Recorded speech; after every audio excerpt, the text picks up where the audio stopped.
welcome to the Like-Minded podcast. Today we have our very special guest, Sild, who has a really interesting background. She is both a healthcare scientist and a musician. Mari, can you tell us a little bit more what it is you do on an everyday basis, or how it's even possible to balance two such different careers? Sure. First, Monica, thanks so much for having me. A real pleasure to be here, and always a joy to share ideas and things with other Estonians around the globe. So what I'm doing right now, I am a senior project manager in a clinical research organization. This means we are working on drug medication development, and we are working on all different kind of therapeutic fields. Currently, I'm working in oncology, but also on some liver diseases. But I have previously worked in neurology, neuroscience, hematology, immunology, and a number of other different disease areas. And what I'm doing is just managing very large global studies where we are basically investigating new medications that are not yet in use, but gathering data about them to see if they actually can be safely and efficiently used for patients eventually. How much of these trials are successful? At least I've heard that whenever somebody wants to get a new drug on the market, that is really difficult. It's almost impossible. One in so many gets accepted. Is it true? Yeah, this is totally true. It's only a small fraction of drugs that get eventually accepted because the control mechanisms to release a drug on the market for the patients are very, very rigorous. If the drug appears to not be safe enough, not be efficient enough, or any other side effects or issues appear, then it's a no. So, and these investigations take years, and there are several steps in those studies to make sure that the medication is doing what it's intended to do and is actually better than the already existing medications. Yeah.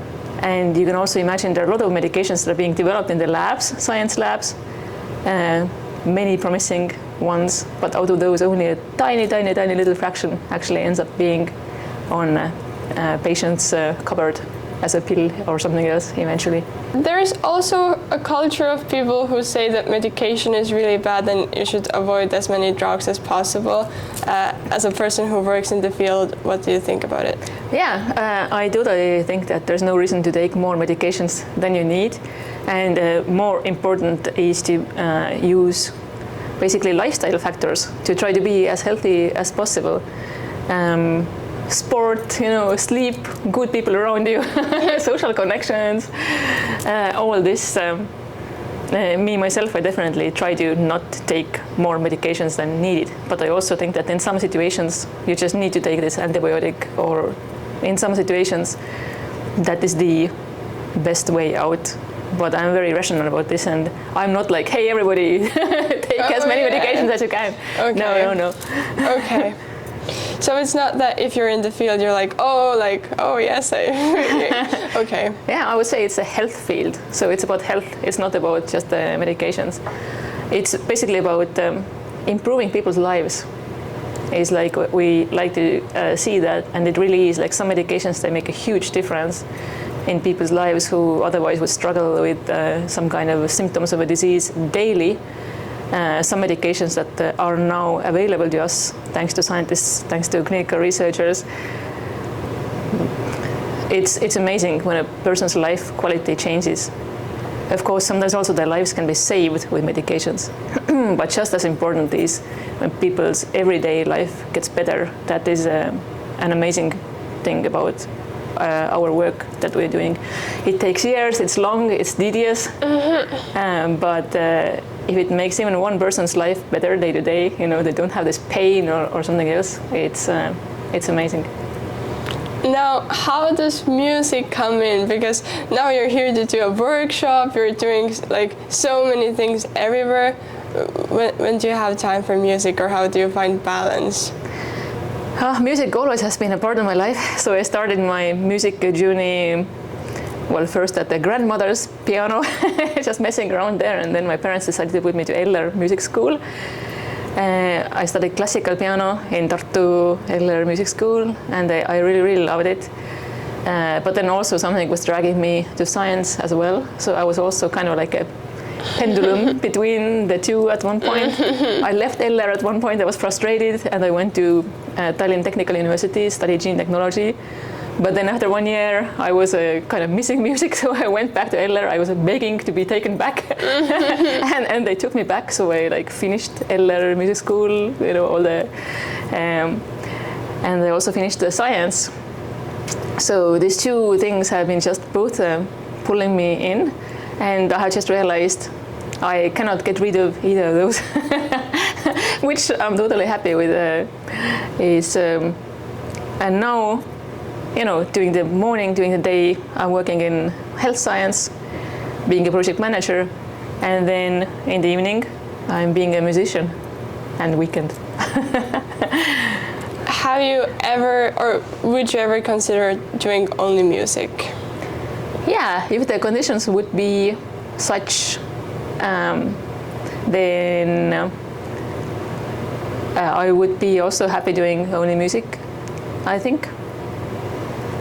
But the conditions really have to fit. I mean, I want to have financial freedom. I don't want to be starving musicians, not gonna lie. I like financial freedom. It's a part of independence and freedom. That's one of my core values. Obviously not only financial freedom, but freedom in every sense. But if being only a musician would provide that, but I don't want to spend my days complaining about like, oh, there is no money and there is no this and that, and you know, I like to just make things happen. How hard would you say it is to have financial freedom as a musician? It's definitely hard. I mean, it depends what financial freedom is for someone. If financial freedom is just living in a place and getting by, for some people, yeah, this is feasible. It's possible, but you have to do a lot of things. At least in Montreal, Canada, you would have to probably teach lessons, music lessons. Totally feasible, totally possible. There are many people who want to learn music on every level. And then you also have to play gigs, which is fun, and which every musician usually wants to do. Streaming and so on, Spotify, unless you are massively popular and known, these are not really very big sources of income at all. Tiny sources of income. And then you can also apply for grants, and you have to hustle a lot. But and you can do cruise ship gigs and hotel gigs and things like this. It's absolutely possible, but it's more hustling and like nerve-wracking. I kind of like the balance I have found in this sense. It's a bit untraditional, and I know some musicians for sure would say that I'm not a real musician because I'm not doing only music. But I don't think anybody else can define what is a real musician. I think everybody who is doing music with heart and passion is a real musician, even if they have other sources of income. So everybody has to follow their heart and do what their heart is telling them to do. Right now, how do you decide which opportunities to say yes to and which to let go? Especially because I imagine your days being very busy. Yeah, it's a good question. Overall, your questions are good.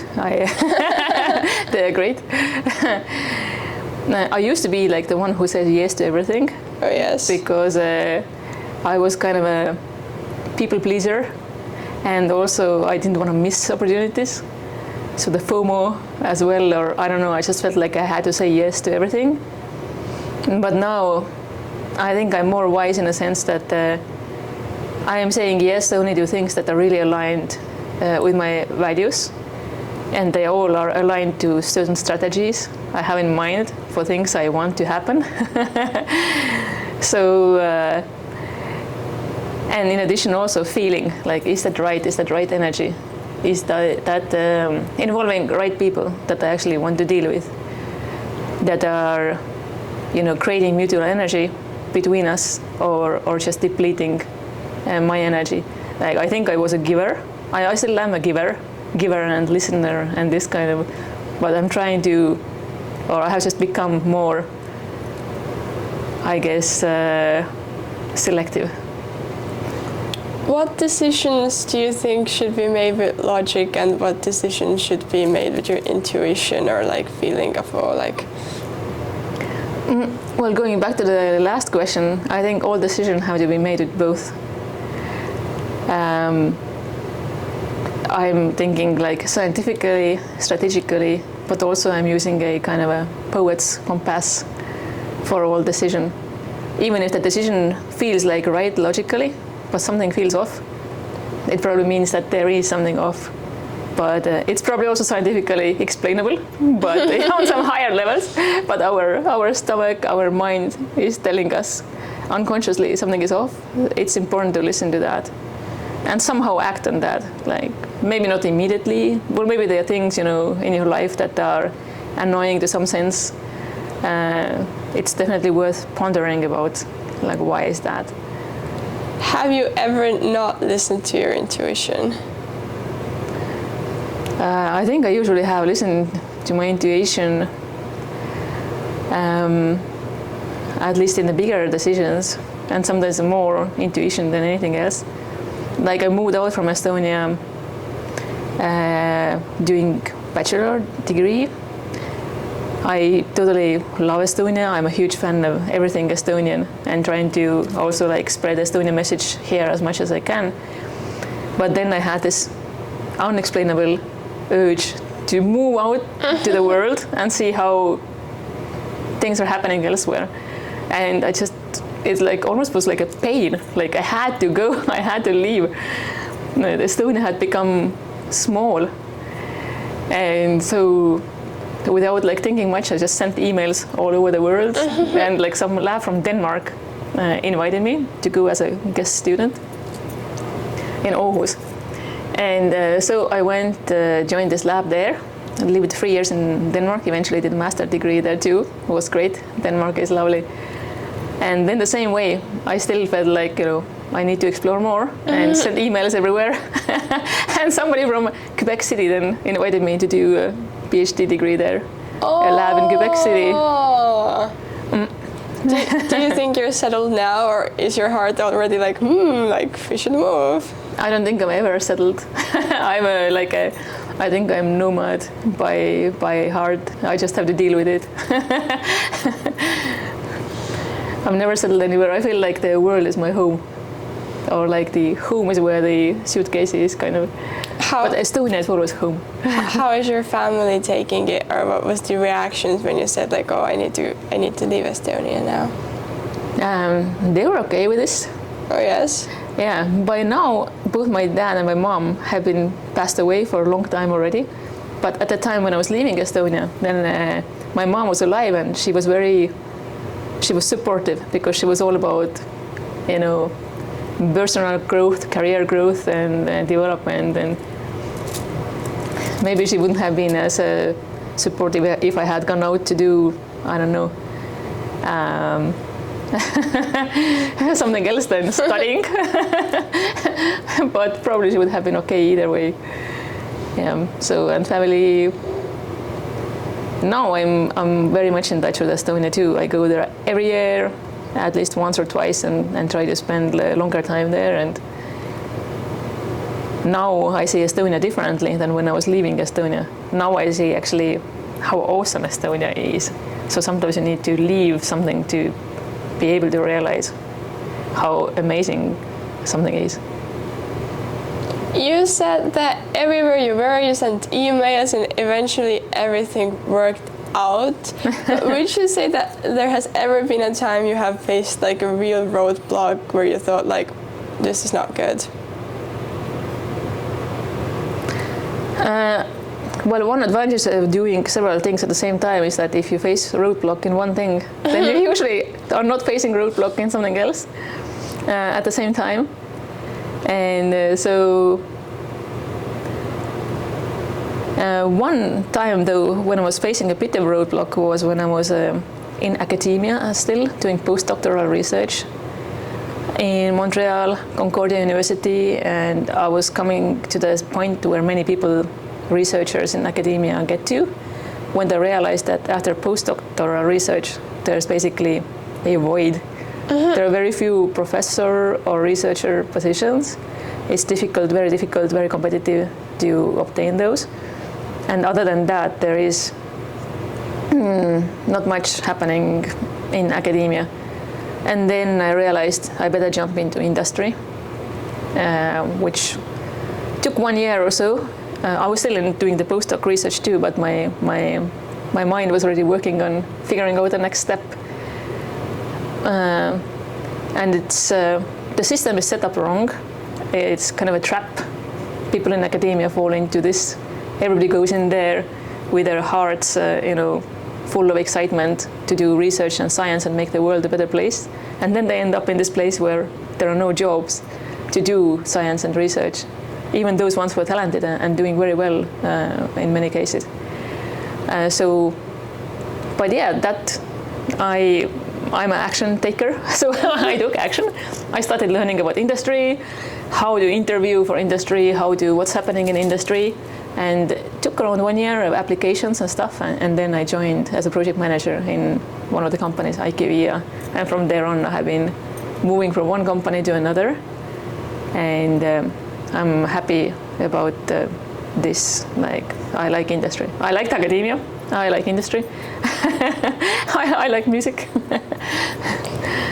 If somebody is watching this interview who sees you as their inspiration, then what would you say is like one habit or something that they need to consistently do to arrive? One habit only is tough to pick, but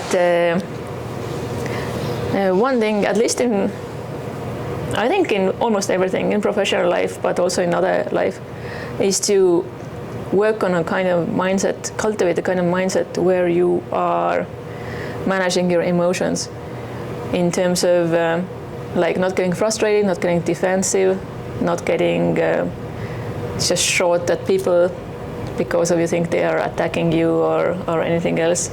It's easy to happen because like in professional life and in every situation there are people who are annoying and so on. But when being in such a good mindset, things move smoother, everything moves better, collaborations work better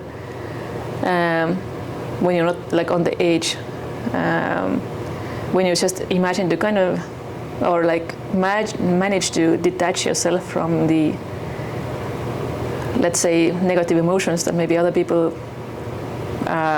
maybe even unconsciously bring into the game. And how to do this is take care of yourself, like make sure that you're in a good state mentally and physically. To me, physical and mental are very connected. Like, for example, going to gym in the morning, working out, and then I go to do my work as a project manager, which is a pretty stressful work sometimes, and a lot of people under huge stress, deadlines, clients. But then not being on the edge, being calm and chilled out after a good session in the gym. Everything is just like works better, things move forward better, people get annoyed less. And even those ones who are annoyed, they calm down. If you approach them with calmness and sort of just being pragmatic rather than emotional. I am not saying I'm always, pragmatic and not emotional, but it's a kind of a direction. And not being explosive, not being reactive, just being like pragmatic, logical, sticking to the facts rather than sticking to what you think people are emotionally like wanting or attacking or accusing you. No. Pick up the facts, respond to the facts with facts. And also understand that other people sometimes are on the edge for whatever reasons. Some people have tough things going on in their lives, and just like this, trying to understand other people and also clients the same way. often the project teams like to say like, oh, these clients are crazy, but clients are humans just like us, and they have their concerns, they have their deadlines. Instead of thinking like client is crazy, it's like, okay, what is their concern? Oh, concern is this, they have a deadline coming up. What can we do? I think this mindset helps in every situation. I brought professional life now as an example, but same thing of course happens with music. People, artists, are very emotional sometimes. In every field of life, I think. And step number one is take care of yourself, your own body, your own mind. How many people would you say have mastered this? Or in your professional career and overall looking at people, how many people do you think are responsible for their emotions? It's not completely uncommon. There definitely are people who have mastered it. And not surprisingly, you see them more among the, let's say, the management level, because then people have gone through things and probably go through like tough things, stressful things. They have to master this to some extent to get to the, like, let's say, higher management levels. So there are people around us, and you feel that, you recognize that when you communicate with them, even by email or anything like this. Maybe even as much as half of people are more or less in this state. So it's definitely helpful. It's not helpful to be reactive and like defensive. It's never helpful actually. What do you think about work-life balance, and does something like this exist if you're passionate about everything you do? Yeah, there's a balance between work as a project manager, let's say, and music. There's a balance between these two, and one is like a balance for the other, like the artistic activities are a balance for the healthcare science work. But not gonna lie, sometimes I'm just exhausted. Like if I work the whole day and then also in the evening rehearsals or shows or other things, then sometimes I'm just like trashed out by the evening. But at the same time, I feel like I've spent my day well, so no. But the two things, they balance each other. Last question. This has already become a tradition. I think I've asked this like from everyone who has been on the series. But if you could meet your 18-year-old self again, what would you tell her? Or would you even say something to her? Like, for example, like if she was just randomly here right now, would you be like, oh, hello? No? Yeah, it's a great question also. I think I would say, citing here the current Canadian Prime Minister, of whom I'm a huge fan, Mark Carney, that fortune favors the bold. So just be bold, take steps that you think are, that you're not feeling comfortable with, that feel a little bit even maybe scary, just try things out. And do it, and the failure is only making you better and stronger, failing in things. And also speak out, and don't be afraid to have these difficult conversations with people. Speak out and be transparent. Difficult conversations, like other things that take you out of the comfort zone, will make you stronger.